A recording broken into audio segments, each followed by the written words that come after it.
So this is a little lockdown challenge that I'm doing. It's the Earthquaker Devices Life Pedal. I've marked out my drill bits and drilled in the holes. I'm using this dirt box pedals Vero schematic. Seems like the best one. I've read all the comments on there. It seems like a lot of people have made this one. It's got a, the diodes in here are all germanium. There's Russian diodes and all sorts of stuff going on here. That it's a good one to be able to look for parts, find the accurate parts and make a nice clone of this pedal. Okay, so I've just got my jumpers in this life pedal on a piece of vero, all going quite neat at the moment. That's me soldering. So at this stage it's all ready for you to start putting in the first components. Once you've marked out your drills, you've drilled your holes, you put your jump leads in. Oh, I've actually just realised I've missed one, and this one that goes down here has got a few double joins in it, so that's where you've got one long jumper, but then it also, the jumper occupies a hole with another one, so that means you have to kind of solder them all together as one straight line, which I'm going to do now.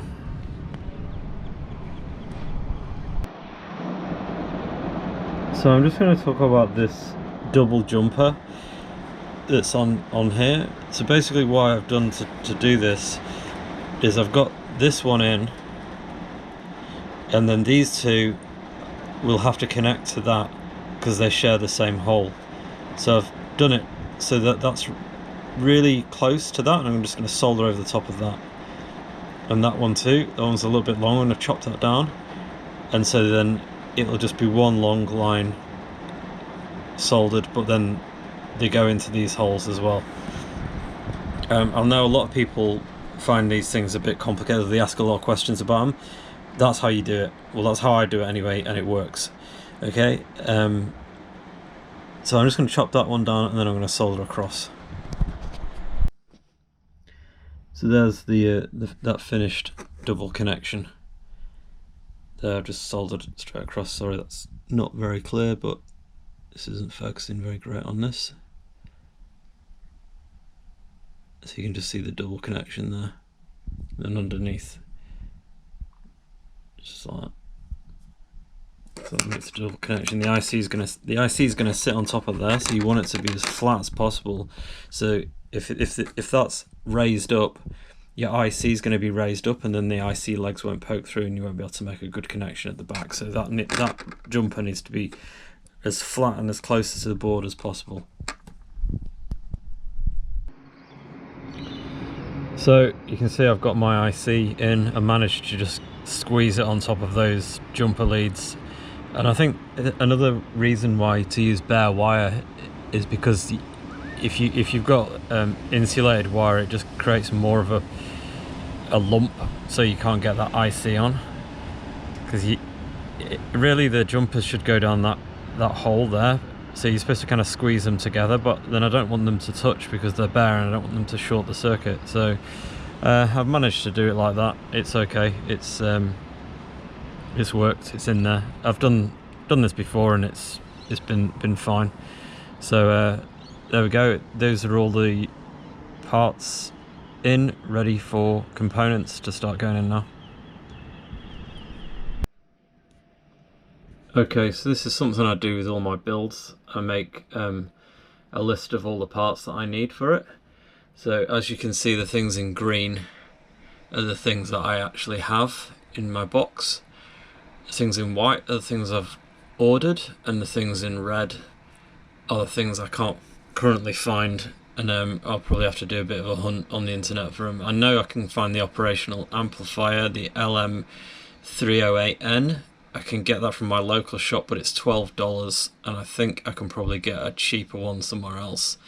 My local electronics store is a bit overpriced for a high street store, but if you're desperate, you can go out and get stuff. I mean, a 3-pole double throw foot switch is like $15, and you can get them online for a lot less than that. And they're exactly the same product. I've looked at them side by side, and they're exactly the same. Anyway, that's my list of materials. I've got some things that I can get going with and put in, and I'm gonna do those and cross them off the list as they're done. Okay, so I've got some components in, not everything, but some resistors and some of the diodes, and the red LED diode there. I've done everything I can at the moment because I don't actually have any more components, and I've got to wait for an order to come in so that I can finish this pedal. So it's going to be a little bit of a wait, and then we can carry on with the project. So I've just got my parts order in, and I'm starting to put some more bits together in this Life Pedal.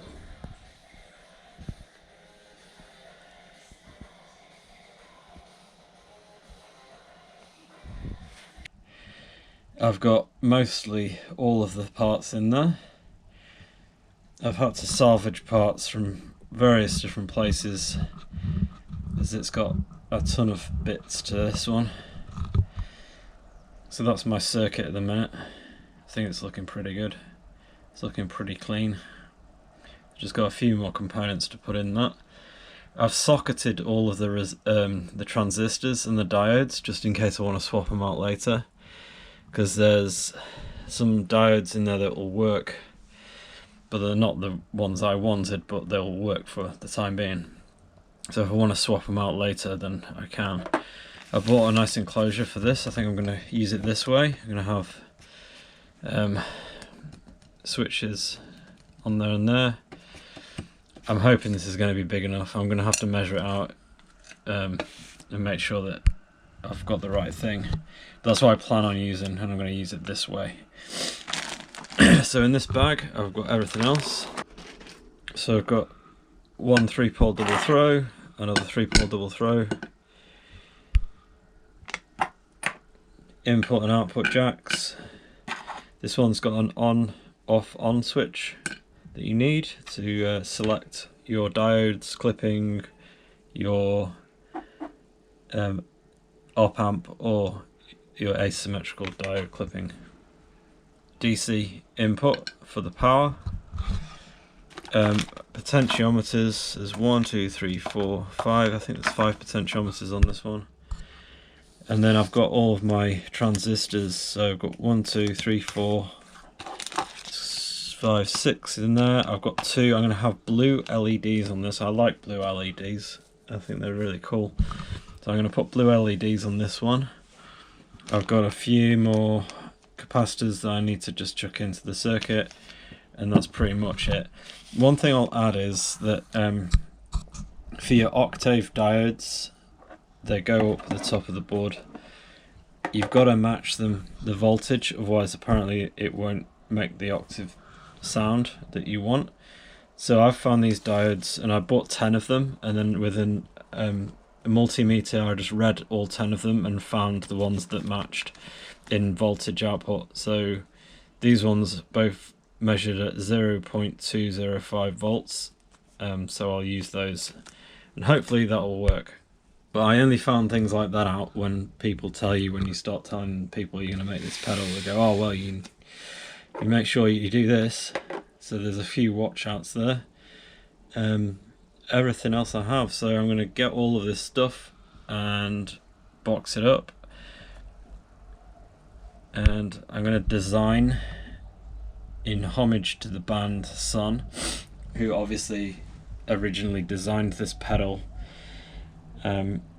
I want to do their rat logo that they have, because obviously this is part rat pedal, so I like their rat logo and the Sun logo, and then I'm going to use the Sun font for each of the kind of knob controls there.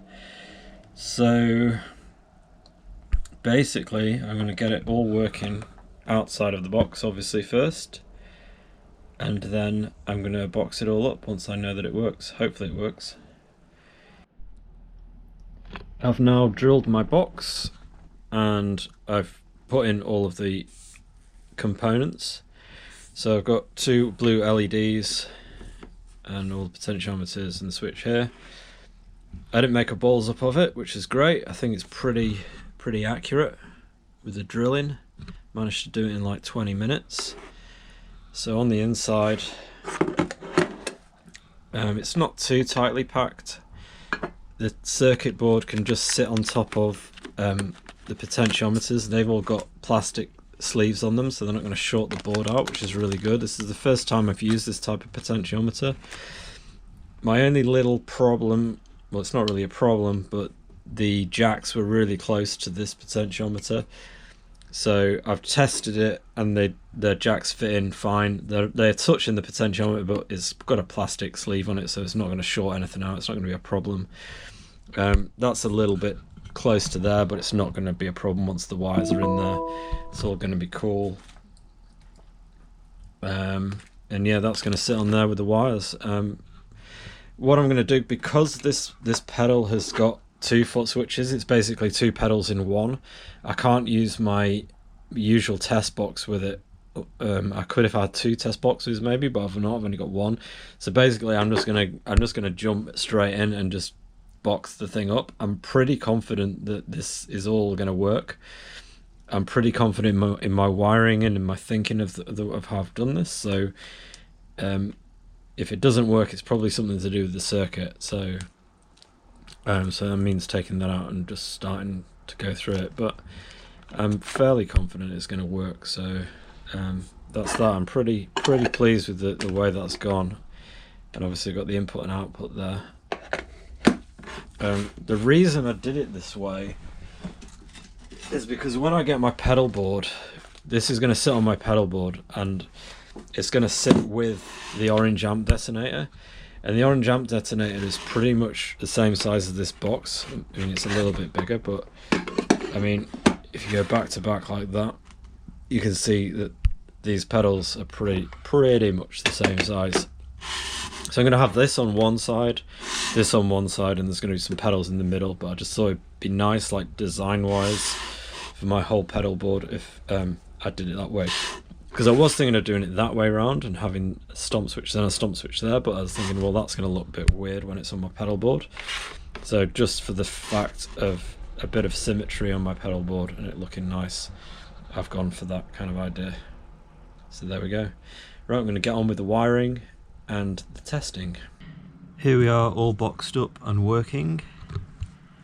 I think it sounds okay. I'm not particularly blown away by it, but it is what it is. The filter knob doesn't seem to be that responsive, and the Octave, it sounds good up to about here, and then it kind of blows out and goes really whack when you get it all the way over there. Yeah, generally nice. I've compared it to my other distortion pedals, but I think I will use this with my HM2 and my phaser and my delay that I'm going to make. But I'm just going to give it a quick demo in this video now. I've just got a little loop running through my Life Pedal and into JCM 800 lead series with the preamp on full. This is just the way I like to have my guitar set up. I'm going to go through the asymmetric clipping, the op-amp clipping, and then the symmetrical clipping. I think it is, off the top of my head. There's basically 3 clipping modes, so you'll see me switching the switch across, and that'll be just the different clipping modes. That's the boost, that's the distortion. The distortion's always going to be on full because that's just the way I play, that's where I like it. I'm not going to go through all of that. I'm going to show you my whacked out Octave knob and the filter that's a bit, I don't know. I'd like some comments to see what people think, if it sounds right or not. But here we go.